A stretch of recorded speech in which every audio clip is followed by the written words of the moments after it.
आज कैथल की पावन धरा पर इस ऐतिहासिक तिरंगा यात्रा का आयोजन हुआ और जिसके अंदर हजारों लोगों ने सभी संस्थाओं से, सभी राजनीतिक दलों से, आम जनमानस ने इस तिरंगा यात्रा में हिस्सा लेकर उनका एक ही मकसद था कि वो हमारे यशस्वी प्रधानमंत्री, रक्षा मंत्री राजनाथ सिंह जी, प्रधानमंत्री नरेंद्र मोदी जी, जिनके कुशल नेतृत्व के अंदर ऑपरेशन सिंदूर एक ऐतिहासिक सफलता रहा और हमारी भारतीय सेना जिसके कारण ऑपरेशन सिंदूर एक ऐतिहासिक सफलता रहा, उनका धन्यवाद करना, उनके सम्मान में हमने ये यात्रा निकाली।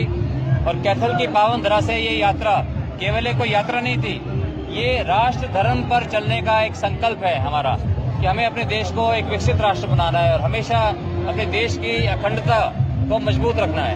आप सभी पत्रकार, छायाकार बंधुओं को भी बहुत बहुत धन्यवाद। सर, भारत पाकिस्तान जो चुनाव हुआ इसके बीच में पाकिस्तान में जश्न हो रहा है, सर भारत में किसकी जीत मानते हैं सर? देखिए, ये जग जाहिर है कि जीत भारत की हुई है और जिन आतंकियों ने हमारी बहनों का सिंदूर उजाड़ा था, भारतीय सेना ने ऑपरेशन सिंदूर के माध्यम से हमारी बहनों को न्याय दिलाया है और इसके बाद कोई पूरे दुनिया के अंदर पाकिस्तान की इसके अंदर थू हुई है कि पाकिस्तान एक आतंकी देश है और उसने जो है आतंकवाद को बढ़ावा दिया है। और भारत हमेशा शांति चाहता है, अपने पड़ोसियों के साथ भी हम अपने अच्छे रिश्ते चाहते हैं, लेकिन अगर पड़ोसी कोई गलत हरकतें करेगा तो भारत चुप नहीं बैठने वाला। नरेंद्र मोदी जी के कुशल नेतृत्व में हम ईंट का जवाब गोली से देंगे, हम ईंट का जवाब पत्थर से देंगे और किसी तरह से भी हम भारत के नागरिकों को किसी तरह से भी उनको कोई भी आंच नहीं आने देंगे।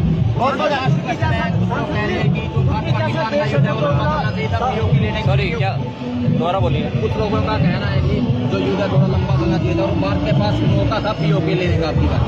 देखिए, जो लोग जो बोलते हैं कि हमें और लड़ना चाहिए था, हमें ये करना चाहिए था, अभी हमें और लड़ाई बढ़ानी चाहिए थी, उनको समझ की उनको अकल की कमी होती है।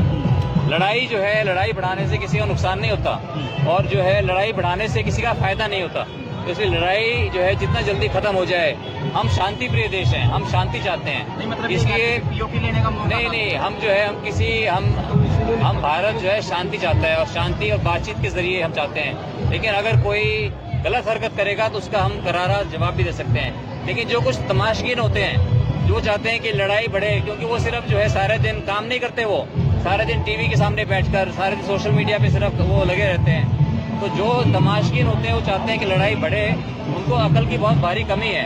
अगर लड़ाई ज्यादा बढ़ती है, हजारों लोग हमारे मरते, लाखों उनके मरते, उससे कोई फायदा नहीं है। हम शांति के जरिए, बातचीत के जरिए हर हल ढूंढा जा सकता है।